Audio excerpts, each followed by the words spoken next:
Can they pass just the minutes?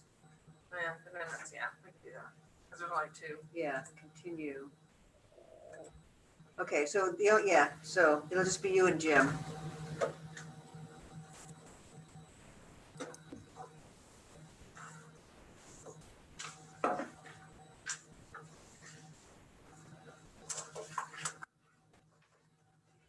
So Cynthia, do you remember Alex Smith? She was our AG, remember? Yes, DNR? yeah. So she's going to work for DNR starting November 1st in my old job. Oh, no, really? Yeah, I forget what they're calling it. So Kristen Swindle, you remember Kristen? She's so the staff that are still there remember Alex and absolutely love her. So she still lives in Pasco, but she's moving back over here, and she's actually moving to Lacey. She's Oh, really? yeah, there's a Wow. 55, an older community. It's not Jubilee, it's the other one, and I forget the name of it in Lacey. Where she's building a one-story house. She's got 3 dogs, and one of her dogs is sort of disabled, so she wanted a one-story house for her dog. And I can't remember the name of I went out with her to look. It's in a beautiful wooded setting. It's absolutely gorgeous. Wow. So anyway, she'll be one of your constituents starting, well, they broke ground a couple of weeks ago, and I think that house, it's a little house, it'll be one story kind of thing, will be done sometime February, March timeframe. So because DNR is statewide, even though she's still living in Pasco, it doesn't matter. I mean, she can still, and everybody's working remotely. So she'll be starting, and they don't call it aquatic steward, they're calling it something else. I don't know what they're calling it. So anyway, but that's where Alex is going. Yeah. Well, that's neat. Yeah, yeah. So that picture that you have behind you so reminds me of where my younger son and daughter-in-law got married. Oh, Yeah. really? Yeah, well, Johns Hopkins University has a music library that actually was right up the street from where they were living in Baltimore. And it was right up the street from where they were living, where their apartment was. And it had, it's just gorgeous. I mean, they got married in the library because it had beautiful stained glass ceilings, and it was just gorgeous. It was an incredible setting. And her parents are docs at Johns Hopkins, so they obviously had an inn, and she was in medical school there too. So she had an inn, but it was a beautiful setting. And I've seen this backdrop before that you have, and I love it. As I say, it reminds me of my son's wedding. I have multiple libraries. This is the Strahov Monastery Library. Okay. The Strahov. I'm not sure where that is, but Gorgeous. so I have one. For some reason, it didn't quite get into my library section, but I downloaded it. They found a thousands of year old library behind a wall at Tibet, in Tibet. Really? Wow. And it had 40,000 scripture, Tibetan types of things on papyrus. It covered everything. One of the libraries there, which was old, burned down, but somehow they found this thing behind a wall of some sort. Wow. I thought, wow, gee, that's neat. So Sounds like a Dan Brown book. What? What did Jim? It sounds like a Dan Brown book. Yeah, it does, Jeff. Yeah. Well, if you ever get to Baltimore, you should go to the music library. You would love it. It's breathtaking. It's just gorgeous. Well, it's amazing how beautiful some libraries are. Yeah. And of course, I have several from Harry Potter, but Yeah. real libraries can be just as interesting. Yeah. Yeah. I mean, look Oh, at this ceiling. This is lovely. It's gorgeous. Yeah, and that's what and they picked this library to have the wedding because it was just so beautiful. The ceiling was just so beautiful. It was all stained glass. The only thing I do remember is that it had marble floors, and my feet were killing me because it was a Jewish wedding, which only tends to be about 20 minutes, but standing in heels on a marble floor is not fun. Oh, it's terrible, yes. Yeah. Well, standing on marble floor in general is not exactly fun on your feet. So, Yeah. with heels, yee. Yeah, we had a chuppah. We had the traditional Jewish chuppah, and so the parents stand outside the chuppah for the whole ceremony. You stand outside because the chuppah symbolizes their first home, and you're not allowed in there. Wow. So Jim, it is 9:00. Yeah, we're missing Ty and we're missing Randy, so it's you and Cynthia this morning. Okay. But we aren't making a, No, Ty's not coming. Is Randy? Randy's not coming either. Oh, Well, We don't have well, so it's, I mean, there's no decisions other than approving the minutes. And so it's giving you the first quarter update on the budget that Lynn will do. And so we're okay. I mean, it's okay. Yeah. well, Yeah, 2 we of just- 4 is not a quorum, right? So we should Well, save the minute. Actually, technically, your committee is only 3. Right, You're just Right. stand-in. Oh, I'm not on it though. correct. So Vote all the two, time. so so two we is can't four. approve the agenda or minutes, but we can at least hear the first quarter Exactly. fiscal year. Stand in. Well, we'll count you because you're the chair, so you can be wherever you want. So we've got 2 out of 4, so we can approve the minutes and the agenda, I think. I think it would take 1 hour. What? If it's 4 people, I think it takes 3. Yeah, it probably does, The but committee's only 3. I know, but Jim's, Or unless am I an alternate? we'll call you an alternate. There you go. Committee Okay. of 3, there you go. Committee of 3. Whatever the bylaw, we have to follow the bylaws. Yeah. I Whatever the think- bylaws say. I don't think think the that- president is always, can be part of the finance committee, maybe. Bylaws. The committee's 3. I do know that. Yeah. But Jim's always just stayed on as Yeah. kind of a, Well, what's that called? Standing. Yeah, I can't remember what the bylaws say, but that's what we have to follow. Yeah. So Yeah. 3 is the committee, so 2 is a quorum. yeah, so we're good. Okay, we can start. Okay, so we're assuming Jim is part of this, so I'm going to call the meeting to order. I need approval of the agenda. So moved. Seconded, all those in favor, say aye. Aye. All those opposed? We have an agenda. Let's have an approval of the minutes. Move approval. Second, all those in favor, say aye. Aye. All those opposed? Motion passed. Let's go on to the finance report, first quarter fiscal year 21. All right, yep, that's right, Cynthia. Good morning, all. Lynn here. Hello. Can you see Lynn? Oh, yeah, that's fine. I just need to be able to see the light. If I go up there, I'm gonna put my back towards the light, so. Okay. So y'all have the first quarter report in front of you for the period ending September 30th. Yes. 2020. Great. So there's a lot of good information on this report. Happy to report that we've collected 30% of our budgeted revenues for the first 3 months, and we've expended about 24% of the budget authority that the board approved. So again, we're in a good position first 3 months. For the revenue, I'll touch on the areas I feel that are pertinent to the importance of sharing. And of course, ask questions anytime, please. So the Title V program, as you all know, that's a major program for the agency. We bill early in the year. Sources have the choice of either paying us all up front or on a quarterly basis. And of course, the majority of them are paid on a quarterly basis. But we have collected almost 50% of the allocated Title V budget. For the NOC program, again, we're well ahead of that program as well. And that involves sources making some significant changes to their industry or their equipment. And hopefully most of them are going to be improvements, right? Reducing the emissions. So you'll get that report from Mark Gooden.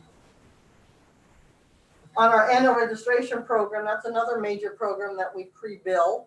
And we're already collected 90% of the registered sources in our 6-county region. We've also collected quite a bit more in the first 2 weeks of October.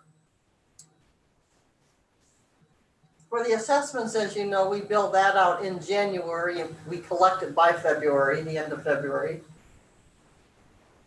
The asbestos program is moving forward. What it shows you there, we've collected 29% of the budget. And so that's telling you there's still a lot of activity going on in our communities, right? With the demolitions and asbestos removal. Moving down to fines, I mean, it's a sad story to share. We've collected 52% of our budget. And you just don't know what to budget for fines. And so we've been basing it on historical activity. And someone just popped in. It's Dan. Oh, Dan. Hey, Dan. Sorry. Dan, you're early. And so we've collected 52% of our $55,000 budget. And, right offhand, I can't recall if that's a number of smaller sources or larger sources, Debbie. I'm sorry. I was right. You don't For recall? registration? Yeah, no, this is for fines. Oh, for I fines? can't recall what the sources of revenues were It's a from. real it's a mixture. It's a mixture total then. Yeah, mix. yeah. Sometimes we get, That seems awfully high for that much, doesn't it to you? We've had a number at the $2,000 range that people have paid. We've got one that we haven't gotten yet. We just won a case with the pollution control, PCHB. They owe us $2,500. Now they may be appealing to Superior Court. We don't know. So there are some fairly sizable ones. There were some big asbestos fines. Panel Tech was $8 grand. Panel Tech had 4 fines. They've paid 3 of the 4 so far, and I think they've paid $8,000 right now. And we just chatted with them the other day because they're doing a really good job. They've got a new environmental person. So we're actually they have their 4th fine, the most outstanding one. It was $14,915, but we're offering a reduction in that fine because they really are working to improve things. So again, we still have to, it's an HPV, it's an EPA. We have be notifying EPA about it. But we felt that it was appropriate to reduce the amount based on what they're trying to do to make things right. So yeah, so there are some big ones. I mean, one year, remember, we had a bunch with Silver Springs, like 20,000 or something. So we just never know. We just Okay. never know.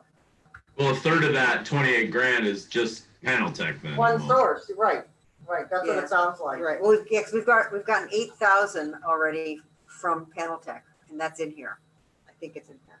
Yes. It could have been. So this is through the end of September, and it could have been. July, August, and September, and I Yeah, can run a so- report too. I have 32,000 as of today. So and so we've gotten another 4,000 since this was done. So I don't know. Good times. Yeah, I don't know. Okay, so the fines have been discussed.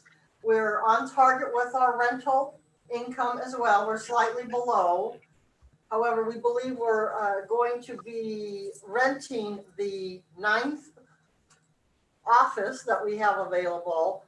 It's been available for a couple months now, so we did offer it to an existing tenant who has indicated he's interested in expanding some to additional space so he can conduct more remote testing. And so it's going to definitely be at a reduced rate. So we're still waiting to hear back from him. And we continue to advertise it, of course, on Craigslist. But it would be great to have an existing tenant because we know we have a great working relationship with them. So we're hoping that will pan out and it'll be a positive thing for us so we can continue to get rental income on the vacancy. Right, at least some income. So the rental is next to his rental Yes. space? Correct. Yes, it's near my office upstairs on the 2nd floor.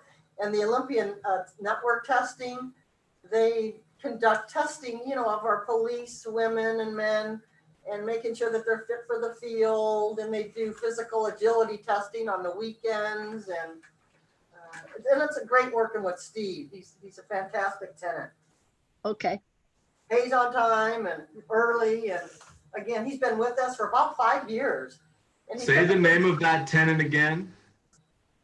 The Olympic network testing. Thank you. Pardon me? Thank you. I just never heard of it, so I wanted to write it down. Yes, yes. And yeah, but Steve, he's really wonderful to work with. He has one employee, Christina, and she's, again, great to work with. So I see him on a regular basis.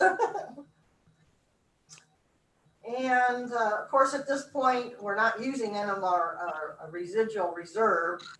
We won't know that until closer to the end of the fiscal year. So we have collected 748,000 of our budget, amounting to 30% in revenues. Any questions from anyone on the revenues or? No. Okay.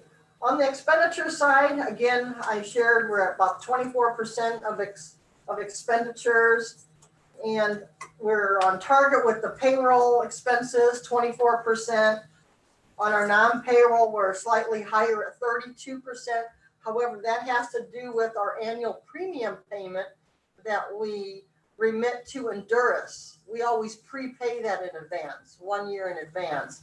So that's why you're seeing the non-payroll expenditures slightly higher than normal.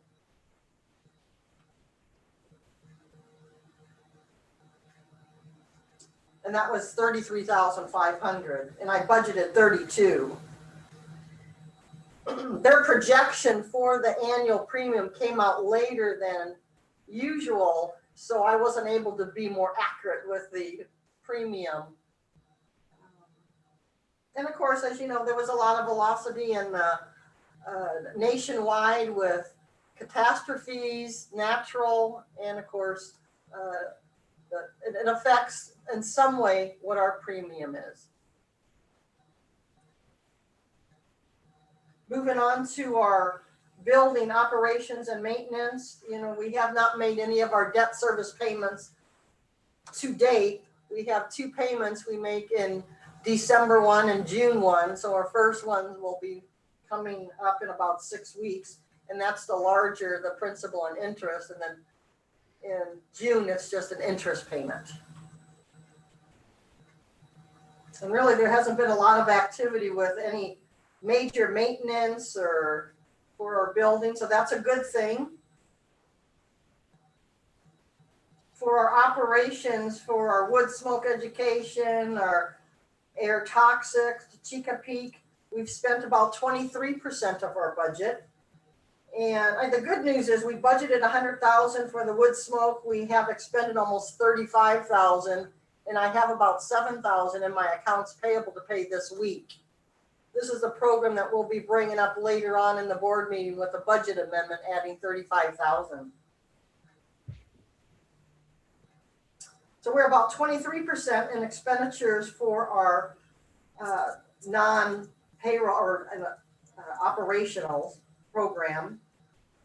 So that brings us down to the bottom line of, you know, we've expended 607,000, equal to 24% of our budget authority. So we're in good position right now, where we should be. Any questions on the expenditure side? If not, we can move on to the fund balance, or Fran, Deb, if you have anything to add. No, we're doing fine. My fingers are crossed. We just keep moving along. Okay. Cynthia, were you trying to say something? No, I'm looking at it on the screen, and of course, some of it gets a little blurred, so I'm sitting here. Understood. My nose isn't quite on the screen yet. Has that always been gray and black on the bottom, or did you change the color? It's always been the same color. Now it depends on, I think, a version of Excel or. I had trouble reading the bottom half today, and I don't remember having that trouble before, so maybe I'm just tired. Oh, okay. Here. You know, the report also reflects some information on the far right. There's the 2 mini graphs, I guess you might say, and it breaks down the percentage of revenue by fees, grants, assessment, other, and same way with our expenditures. It shows you you know, our payroll is really 80% of the budget, and that's consistent as reflected on the graph on the right. So I'll call out one thing under professional services, and we've already spent 15,000, and that's our attorneys. And we had to spend a huge amount of money on this case we just won. It was a case of an asbestos situation where, and it's an attorney, and the attorneys he had people do the removal without getting permits. And he found, when he got caught, he put it in as a residential, and it was actually a building, a business. Anyway, so we went, so that Mike Throckmorton and Jeff went through on summary judgment, and the PCHB actually, before we had the hearing, supported the issue that we were correct, that it was an asbestos violation. And the only thing left to deal with was the amount. We actually could have been higher than, I think it was $2,570, I think, or something like that. And it was interesting, at the hearing, it was very clear that the board member who was the head of the hearing indicated that asbestos is deadly, it's a carcinogen, and she was really clear that this was a horrible situation and that we could have actually gone higher, because we didn't charge for the fact that they put in for residential when it was commercial. There were things that we could have charged more for, and so we actually thought that she would raise the fine that would be higher than that amount. And it took almost the full 90 days to get a response. And she just basically said it's the 2570. And as I say, they can appeal to Superior Court. If that happens, it'll be more cost for us. I think we can recoup some of our costs in Superior Court if we win. And they can't add anything. They can only take what was decided upon. So it'll just be, again, the amount of the fine that they could take to Superior Court, because that's the only, it's the only piece that was being discussed and that the case was determined on at the appeal. But they would also have to pay for Superior Court. They have to pay for the court recording that was done at the appeal. So there are costs for them. And as I say, they have till, I think, November 6th to actually appeal to Superior Court. But Jeff and Mike put in a ton of time. And I think the bill for that was over $6,000, I think. And so it would cost us way more. And they wanted to settle initially for like nothing. And I said no. And part of it was principle for me, because it's an issue that's important to deal with, that people need to do the right thing. And even though we spent more than we got, I still think it was the right way to go. I hope they don't appeal to Superior Court, but as I say, they've got till November 6th. So we'll see. How often do we get attorney fees on top of fines? We don't get attorney's fees. The only time that we'd ever been able to get it, I think, is at Superior Court. We don't get attorney's fees at all for the PCHB. We just have to eat those costs always. Okay, got it. So it's good that fines are up then. Yeah, to help pay for that, exactly. Yeah. And it also helps pay for public education, and we're doing a lot of that, especially because people are working remotely. We're sending a lot of information out. So it does pay for public education too.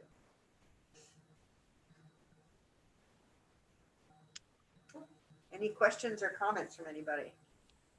No. Well, we can move on to page 2, the fund balance, and do a summary of that. Okay, so the fund balance, we started the year July 1, 2020 with $1,721,000 in the bank. We brought in revenue of $748,000, and we've expended $607,000, leaving us with an ending fund balance in a positive of $1,862,000. Hopefully we'll keep that trend moving along. That's good. The allocations that the board has approved by resolution are contingency, emergency, $391,000. We have a Title V deficit of $56,000. So temporarily, the Title V program is borrowing from the general fund.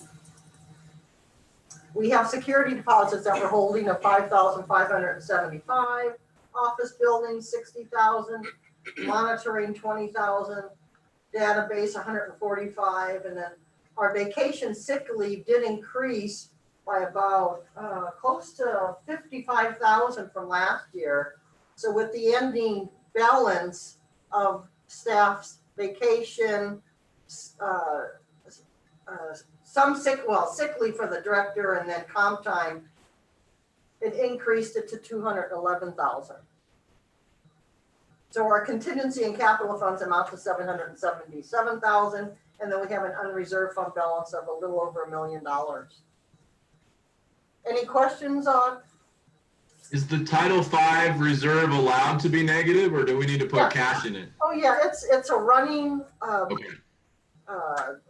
cumulative fund balance, and we have to take that into consideration when we determine the workload and the budget costs for the following year. So that is added into it. If it's a positive, obviously it reduces the revenue that we budget from each of the sources. If it's a deficit, as in this case, next year, in fiscal year 2022, we would be adding that. They can borrow from the general fund, but it can only borrow. And that's subject to But change. didn't we replenish it in July? They just haven't paid their bill yet, or why is it negative already? No. The reason, because we reconcile with the beginning fund balance of Title V, in which case we started, I don't have that on the sheet, no. Last year, sorry, I have to look real quick So here. just to give you a little background, part of the reason that we overspent that budget was sort of twofold. Number one, once folks started working remotely, it gave them an opportunity. We had a backlog, and we actually went through an EPA audit, and we had four AOPs that need to be renewed, because they have to be renewed every 5 years, that we weren't getting to. And so staff put a huge amount of time in to try to get rid of that backlog, and they've done a really good job. But based on that, the time that they put in had to be charged to AOP. So we spent more than we anticipated. And then before the year was up, as we were developing the budget for fiscal 2021, we had to sort of figure out, okay, how much do we charge the sources to cover our costs for in this fiscal year 2021? And again, we didn't anticipate spending at the level that we spent because, again, people were working. But as I say, EPA was happy that we are getting caught up on the backlog. So we spent more than we anticipated, and therefore we had to borrow the $56,000 from the general fund. But as Lynn says, we'll be adding that into the next year when we're figuring out how much to charge each of the sources. And for fiscal 2022, we'll have to figure that out and add that in because it's just a loan, that's all. Does that make sense, Jim? Yeah, it makes sense. What do they have a percentage they require to be in reserve? For Title V in reserve? Yeah, I thought there was a requirement by the Fed to have a Title V reserve, and a negative balance isn't a reserve. That's all. That's what I'm trying to get at. Right, Yeah. it's a budget. The Title V is a budget where we're estimating the workload, we're estimating our revenue to come in to support the workload. If the workload is higher due to unknown factors, then the expenditures are obviously going to be higher. And last year we actually started with a positive 41,000 in our Title V program. We used all those funds and some, 50,000 plus some. And there was a higher than expected workload. There was the audit that took place, and it involved all of our engineers because I get that. Maybe I'm just confused. I thought we filled it up every year at the beginning of the year, and so it doesn't make sense to me that it wouldn't have a whole year of operating there, or if it's, and I thought it was a reserve, so that's probably where I'm mistaken. If it's a operating pot that just funds that line item of expense, then that makes sense to me. But if it's supposed to be a reserve, then it makes me wonder if we should be putting money out of the general fund in there so it's not negative. That's all I'm saying. I'm not questioning the expenses at all. I'm just questioning the ledger. Title V has to be self-sufficient. Right. It has to stand alone. Well, so it's not if it's negative. Right, exactly. And that's to be, I guess somewhat expected too is we do consider having a reserve every year. We budget when considering the workload, the beginning fund balance, and an ending fund balance, which would be a reserve. Unfortunately, again, the workload was higher, the audit time was a lot higher that involved, and yes, you understand the expenditures. Yeah, that's fine. I just thought it was a reserve, so I'm just wrong. That's fine. It's okay for me to be wrong. I just had a different. No, and that's okay. I guess, and it is. And then when we work out of our general fund, do they pay interest? No. It's an interest-free loan. But so you're right, though, it is, we do try to have a reserve. We budget for a We reserve. budget for a reserve, yeah, but it doesn't always work out when we have exceptional situations like we had this year. So normally. Right, but we knew this year's exceptional situation when we passed the budget. So I mean, it just got through me without noticing it in the budget that it wasn't big enough to fund the annual costs, I guess. So maybe we need to put more in there so we don't end up like this. Well, and this was a lesson learned for us too. So it's always a negotiation to try to figure, and we were also trying to be sensitive to the sources. We were trying not to raise the fees so much in such a difficult year because we didn't know how things were going to go. So everybody's fees went up. We also lost one air operating permit. So we had 11, now we've got 10. So things had to be spread over 10 sources versus 11. It was, and again, we were trying to make sure that all 10 AOPs that we had could stay afloat. So for instance, Westport Shipyard was closed down for quite a while, and McKinley is still closed down. So that's 2 of our 10. So we raised, everybody did get an increase, but we were also trying to say, okay, we're not exactly sure how much money we're actually going to spend. And if we have to borrow from the general fund for a year, okay. But next year, we're hoping that things will pick up and that they'll be able to take in, they'll pay back the 56,000. And as you're right, Jim, you'll see next year a number in here that will be a reserve that's AOP reserve money, Title V money that is there in case they overspend again. So you're absolutely right. Yeah, so it's not really a reserve. That's all. That's all I'm confused by now. You triggered another question for me though. So they pay proportionally our total costs based on how many permits there are, versus we renewed 5 and those 5 aren't paying 1/5 of that or their proportion of that cost for renewal. It's not based on the number, it's based on their emissions and the type of source they are. So Formula based on the total though. There's 3 things that each source is billed for: a facility fee, an emission unit fee, and then an emissions fee. And obviously the emission unit fee is based on the number of units each source has. The emission fee is based on obviously the tons of emissions that they emit. And then there's a facility fee that is in proportion to, well, if there's 10 sources, each source gets charged 1/10 of the facility fee cost. But what about renewal? Everyone else shares the renewal cost for the 5, or they everyone has to go through a renewal no matter what, every 5 years. But it costs individually? Correct. Okay. However, No. let's back up. Yeah, we need to clarify that. Every source goes through a renewal every 5 years.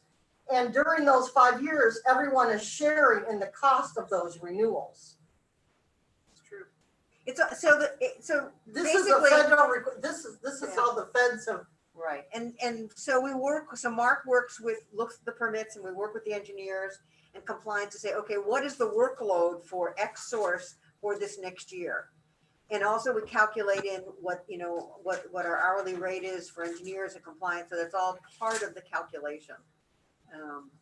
Okay, yeah, that's bizarre. That's wild to me that 10 sources share the heavy workload of 5 to do the renewal. Like, is that the law, or can we just put in a renewal cost up front? I think the calculation is by law in terms of how Okay, we do it. okay, that's cool. I'm good then. Thank you. It's interesting. It's a really bizarre way to account. Yeah, and I don't think I've ever seen it where it was negative since I've been on it. So that confused me. Yeah. Well, and for the government to not charge your cost to you and to do some sort of pie thing is really odd to me. I've never seen that. And maybe I just didn't know it until today, or maybe I forgot, but cool. Thank you. Yeah. So is there anything else we should know? Or are we at the end of this thing, or do we need to do something else? No, just if there's any further questions, this is a positive result with our first quarter, and hope that you are also happy with the results of, the operations. And Okay. So one other positive note, when Debbie sent out the invoices for registration, we just sent out the invoices and we didn't say anything because we thought if people were having financial issues, they would contact us. And that's not been a problem. We've had some sources that have closed, and we have some sources that are paying late, which is always normal. But we figured if somebody contacted us and said, hey, I'm having a problem, we'd work it out with them. But we weren't going to volunteer that because then everybody'd say, yeah, me too. So that actually worked out just fine. So, I think our region is pretty lucky in terms of its economics. It's we're small and I think, I don't know, we've just been, knock on wood, we're doing okay. Sounds Good. good. Nice. And, I'd like to just add a couple more comments on the Title V program. Our engineer, Mark Gooden, manages that program, and when he conducts a very detailed workload analysis, he's using the past 5 years, projecting the next 5 years, which includes how many renewals that are going to be projected for the next 5 years, how many inspections are going to be conducted. An inflation rate also is assumed for each of those 5 years as well. So we were doing a 5-year, consistent with the overall agency budget. He's also conducting a 5-year forecast for the Title V budget. Right. Okay. So we're following the same assumptions, the same methods. But when we have a bubble like this, though, we don't recoup those costs until the next 5-year forecast? No, To the next year. To the the next next year. fiscal year. Okay, so We it's don't know where- readjusted annually based Yeah. on actual. Yeah. Right. Okay. Got it. And, the earlier we bring a budget to the board, the earlier the board approves a budget. We don't know what our year end's gonna be for Title V. There can be hiccups like there was this past year. The audit came in near the end of the year. So, it's just that how we always deal with it through the jurisdictions is doing a budget amendment or something, and we aren't doing that here, which, Yeah, So that would and be- that's really, I think my actual point is the way this is framed, those contingency funds are board controlled, and to dip into them should have taken a board action if it wasn't budgeted to go into the reserve. I think that's really why I'm confused. I'm not sure I understand. So Well, I hear what you're saying. Like I thought until I sat down today that that was a board locked reserve that we replenished in the budget and we didn't go into unless we ran out of money. And then you would have to talk to the board, but it's not. So I No, just this was, is a I was totally confused. separate- Yeah, this is a program contingency, not an agency, it's a program contingency, and therefore the specific purpose of accessing at any time during the course of the year. We've had surplus, we've had unexpended contingencies sitting there. We've overexpended in Title V a few times in the last 15 years. Most of the time, we've had a very small contingency for Title V. And I do. So I guess then for me, we need to clarify this sheet because the item above it is our emergency reserve that requires board action. And then the next two items are really staff contingency funds, the Title V and the security deposits that are within staff control to have money in and out. And so I wonder if that, I wonder if that the emergency reserve needs to be next to the capital fund, and those are the things that are board controlled That's versus. a good point. That's a good point. Jim. Yeah, that makes sense. Okay. Yeah. I just think I've never asked that question because it's never been negative. And Right. you've used the word Title V reserve for the 9 years I've been on the board. Mhm. And normally it not a is a reserve. reserve. And normally it is a reserve. This isn't, But it's not really a reserve, the way you're explaining it. this year it's not. No. Because I know. Well, at some point, I don't need this in a hurry, but at some point, Fran, can you send me the rules that govern the Title V fees so I can just, for my own benefit, understand it? Yep. And me too, Yep. No because I'm problem. struggling too. So you want to know how costs are allocated? Yeah, and who sets the rule? Is it board policy? Is it the federal contract? Is it some CFR that I'll never find on my own? Okay, got it. Cool. Yeah, I'm not questioning any action. I'm just questioning my own mindset that I had one understanding and it's really wasn't right. So, Well, in most years it is right, but this year it's different. well, it's not right though, because if it was a reserve, it would have had to come to the board. Well, in other years it has been a reserve though. No, We have shown a reserve. it's Yes, not- we have. It's not really a reserve, it's a contingency fund to cover anything. A reserve, Well, but so, Exactly. but what, remember, we used to have one contingency fund that was, it was 25%, and it was for both Title V and for general fund. And you asked us to separate that out, so we did. So we've had two contingency funds, one for general fund and one for Title V. Historically, this year though, this money we're borrowing from the general fund. It's not a contingency fund. It's part of Title V. So it's different than other years. So other years you actually have seen an expense contingency like you have for the general fund. Okay. Well, and if it was bundled in the emergency and we took it out and we didn't specifically say that it was a staff contingency fund, then on paper, it's a board reserve and it should have been acted on by the board to go into it. It just doesn't all line up to me. That's all. Okay.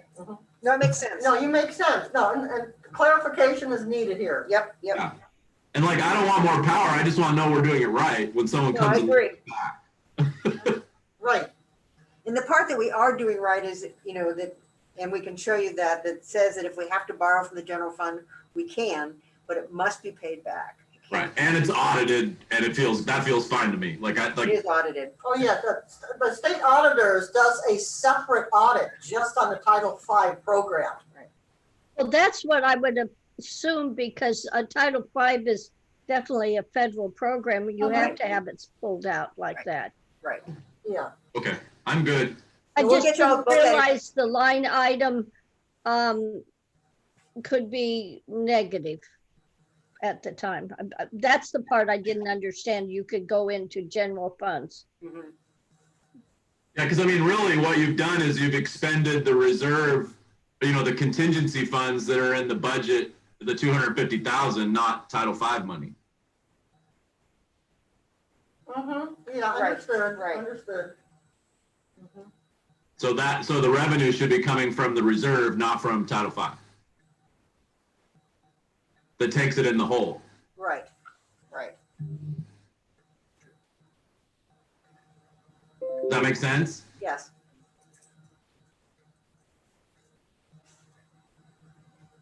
Cool. Okay, so with that if there is no more questions, are we ready to adjourn? Yes, okay, so I have a quick question. This link will still be the Zoom meeting for our board meeting? Correct. Okay, so I just leave that on and then you'll come back on and we'll just have to get, So you can just mute yourself and unrecord and leave it on if you want. okay, great, So I'll just do the same thing. yeah, okay. All right. We'll see you in a little bit. Okay. Okay.